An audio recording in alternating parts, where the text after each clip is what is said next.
Hey, it's me. Last week I tried a little Christmas video. It was just gonna be a fun, cute little video, and it didn't go very well. It ended in sadness and disappointment. I just don't want to leave that taste in your mouth. You know, that's not how Christmas tastes. I'm gonna be painting today, something I'm a little bit more comfortable with. Let's have some fun, cute results this time, okay? Well, let me show you what I've got. Did I hear a whistle? A box. I decided that it would be really fun to paint ornaments. So I went shopping looking for some paintable ornaments or DIY ornaments. There really aren't that many options. I decided, let's go on eBay. Let's buy a big lot of someone's old and crusty ornaments and we'll just paint on those. It's been a while since I ordered these, so I don't even really remember what they looked like. There were a lot of different people selling large amounts of old, ugly ornaments on eBay. I had an abundance of options. So let's pop open this box. Wow, there's a lot in here. Oh boy. Oh my gosh. Well, that's missing its arms. That's just trash. What is this? What? Oh, it's a demon. These are disgustingly dirty. Okay, do we have any good options here? The smell! I'm not exactly sure what about this lot really piqued my interest. Oh gosh. Oh my gosh. That's kind of cute. If I weren't buying these to paint on, I would be incredibly disappointed. Half of them are broken, missing all kinds of body parts. We have some flat wooden options here. These are kind of like the easy way out, I think. Oh. That feels so gross. Well, this one would be kind of easy to paint. Oh gosh, that's scary. This one's actually kind of cute as it is. Or are my standards just going down? There's a lot here. I'm not going to be able to paint all of them, but I can find maybe one or two that are decent enough, maybe. Let's get into the first choice. I got my new ornament collection all spread out in front of me. I did find a few more gems worth taking note of. This screaming Santa with a melting baby face. And how can we not mention this one? That face, that body. Also, check this out. There are two of them. They're even more terrifying as a pair. It's like they reinforce each other's creepiness. But I think for my first choice, I'm gonna choose one that's a little bit less of a challenge. Boom, here it is. I selected one of the very few not completely hideous or broken ones. In fact, I actually think this is kind of cute. Look at that little face. It's cute. It's a circus bear standing on a ball. It's made of plastic covered in a kind of velvet coating. She's wearing this little skirt, taking the mini skirt to the next level, not covering anything. There's some slight damage to the foot. The toes got smashed in somehow. This is what I expect to see when I look down at my own foot every time I stub my toe really hard. That happens to me a lot. Other than that, it's just a bit dirty. So let's see if we can't freshen it up. First, I'm gonna need to undress her. Trying to just take off the skirt, and that's just ripping it, so it looks like I must resort to more drastic measures. Let's make the cut. That did the trick. There we go. Oh, so naked. She's got confidence. Wow. I'm gonna use some tweezers to pull off the little decorations on the ball as well, which, not gonna lie, that was really fun. I was enjoying myself. Finally, with the red spots, pop them off. So now everything has been removed, but we still have the injured foot to worry about. Also, all my ripping and removing has left some pretty unsightly bald patches. I decided to try to take some sandpaper to gently kind of feather away the edges of the velvety fabricness part and just smooth that out a bit. At least that was the goal. Not actually sure if it really helped. Bringing in my hot glue gun, I decided to mend the foot by filling in the area with hot glue and then just kind of mounding it up. And hey, that worked out pretty well actually. Look at that foot, those toes. Very nice. And now it's time for painting. I'm bringing out my puffy paint, which, okay. This isn't a squishy, I know.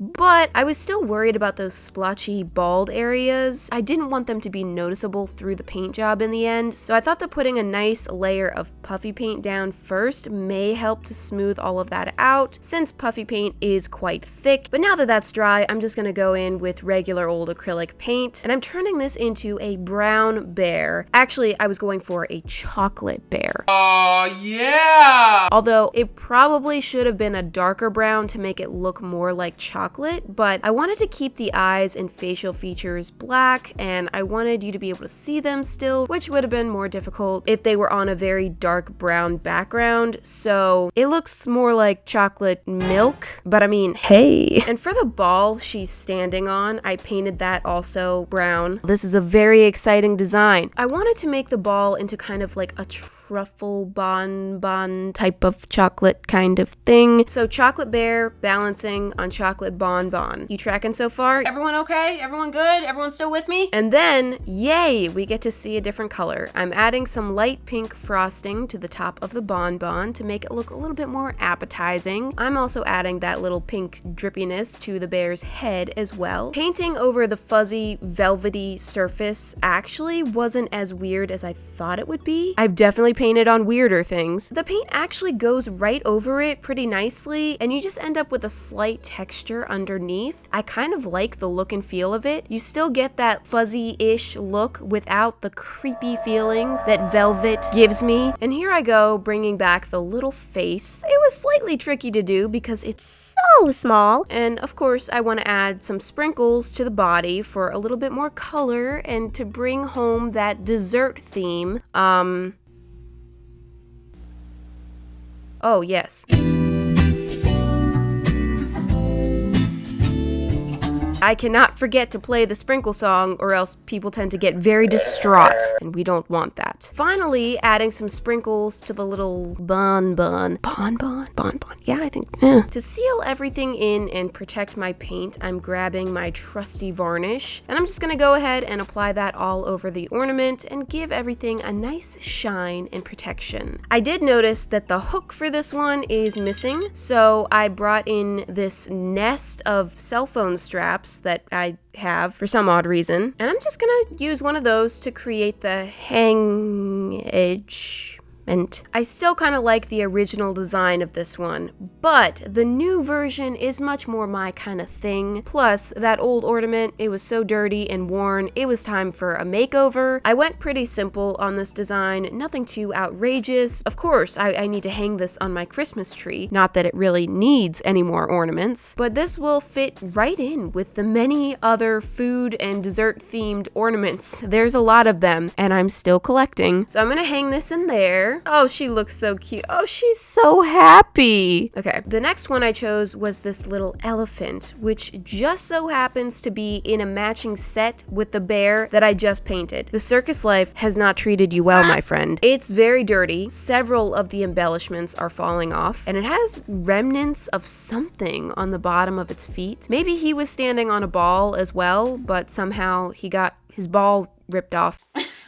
Nope. He's also got a rip in the leg, and I don't know, but these tusks, they're not my favorite. What I mean is, it's ugly. The eyes are not only creepy, they're also exceptionally crooked. So here we go again. Time to strip down, and oh, that was way too easy. Aw, I didn't even get my knife out. Oh well, I still get to pluck the eyeballs out with my tweezers. That makes me feel better. I tried just cutting the tusks off with my knife. That wasn't working. Then I tried shoving my smallest pairs of scissors up there. That couldn't do it either. Then I just pulled on it very aggressively. My ultimate solution was to glue down the tusks into the little neck crevice, cut off the excess, and hide it with the ears. I'm gonna try to sand down the rough spots again, even though I'm not sure that did anything the first time. I can't say for sure that it didn't do anything, so I guess I'll just do it again. I don't know, okay? And I'm also throwing that nice thick gooey layer of puffy paint over it to just try to smooth out the surface a little bit. Oh, isn't that just satisfying to watch? Oh, well, good job. You ruined it. Now that that's dry, we can start the real fun. I'm going with a light blue for this elephant. Originally, I was going to make the bear and the elephant kind of a matching set since that's how they started out. So I was going to do the same brown and pink dessert thing again, but I decided against that. I felt like that was just going to be too repetitive and boring, and we can do better. Okay, we got a blue elephant. The ears, I feel, are looking a little pathetic. They look like wet washcloths. To accentuate those a little bit, I decided to paint them a nice purple, complete with chunks. Just make them an accent color so they stand out a little bit more. Now to add some details on the body. I decided to draw little square patches all over. I'm trying to go for the worn out stuffed animal look, but worn out in a cute way, not in the nasty way. So it's a very well loved stuffed animal that's been patched over and over again. Out of love. But this was looking a little bit plain, so I decided to go in with some little patterns, polka dots and stripes, and make each patch different and unique to make it more interesting and give it a little bit more character. Then of course I needed to draw on all the stitching, which should really make it apparent what I'm going for here. But then I felt like the black was too harsh. It kind of looks like he's just got patch spiders crawling all over him. I don't like that. Not one bit. So we're gonna change this. I went over all of that. Every last little stitch I covered with brown to soften it up a little bit. This was a good enough improvement for me. I like it. So I just threw on a very simple pair of eyes. Then I noticed there's no way to hang it. So I dug up one of these babies. Can you see that? It's just a little eye pin, and I'm just trying to, stab it into the elephant's back. It was much more difficult than I thought it would be. I got myself a nice little finger indent there. But eventually, I got it nice and stuck. Yeah, that's not going anywhere. I covered the whole thing with a nice clear coat and clipped on that from the tired old circus performer to the worn out stuffed animal. That doesn't sound like much of an improvement, does it? Well, at least the eyes aren't so crooked anymore. Only slightly crooked now. I mean, I like the cutesy design and all the colorful little patches. I think it's quite adorable. I know that this is like a Christmas video because I'm painting ornaments, but it's not like I'm doing Christmas themed ornaments. Any ornament that's fun and colorful looks good and festive on a tree. All right, and I'm gonna choose one more. Since this is my last one, I'm gonna try one that's a little bit more of a challenge, and maybe not that much of a challenge, but how about this one? This is the one. I found this Christmas mouse. Chris Mouse is her name. Oh, hello. This one has a very thick fuzz over the entire thing, much fuzzier than the other two that I've already painted. She's dressed quite festively, got all the accessories, but she is missing an eye, and this whisker situation is out of control. Oh, okay, there we go. I still kind of hate them. She's wrapping her arms around something that doesn't exist. She has lost her loved one in mid-hug. Here, you can hug me. Well, now it looks like she's just eating my finger. Maybe we'll just put the arms down for now. Okay, so first I'm ditching the scarf, which was actually kind of sad because it was adorable, but it smelled terrible. I'm also going to try to get rid of that hat. I was slightly scared of what I would find when I pulled that thing off.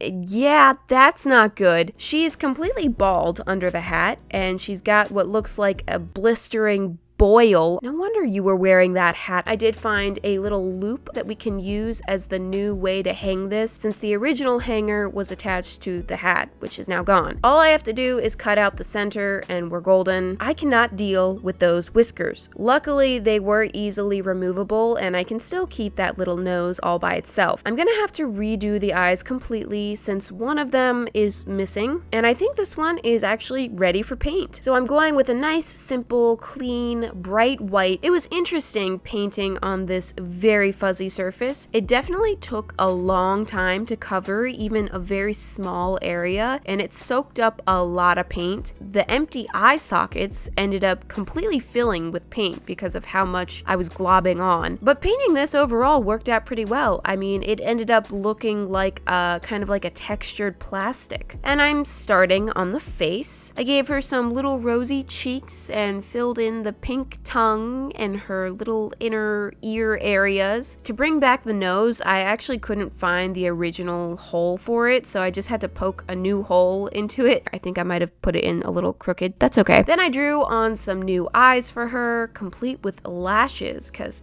girl. And throw on some little whiskers as well that are hopefully slightly less scary. There's her new face. So cute. Now, I think I want to give her someone to hold on to this Christmas. So I went to my hoard of mini squishies. I think we can find a suitable option here, don't you? Let's see. We got a popsicle, a giant fish, and then I saw it. Oh yes, perfect. So let's see if this fits in that spot.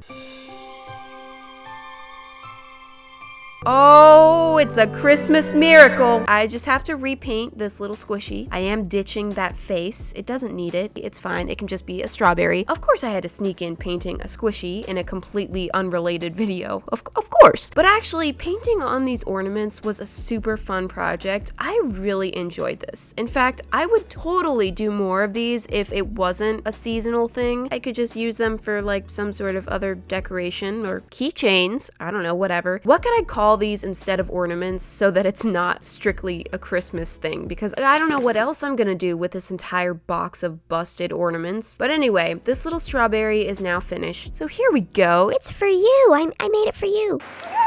Don't do that. The top of her head is still looking a little awkward. The paint did help, but it's still not her best look. So I decided to raid my ribbon hoard, grabbing the perfect pink. Here we are. Okay, cut a little length off of that, tie it into a small, neat little bow, and hot glue that right onto her little head. Finally, just attach the strap, and from busted, one-eyed, crooked, whiskered, loveless rat to sweet little strawberry mouse. This one is definitely my favorite transformation of the three. I just love every single thing about it. It turned out so cute. I love how she looks like she's about to take a bite out of the strawberry. I think all my ornaments overall look really nice in the end, if you can even see where they are on the tree. Oh, Opie, make that jump. Jeez, watch it. So in the end, I have 3 completely custom ornaments. I really love each one of them, and I'm very glad that I could somewhat redeem last week's Christmas catastrophe. I hope you guys enjoyed, and thank you so much for watching. Bye!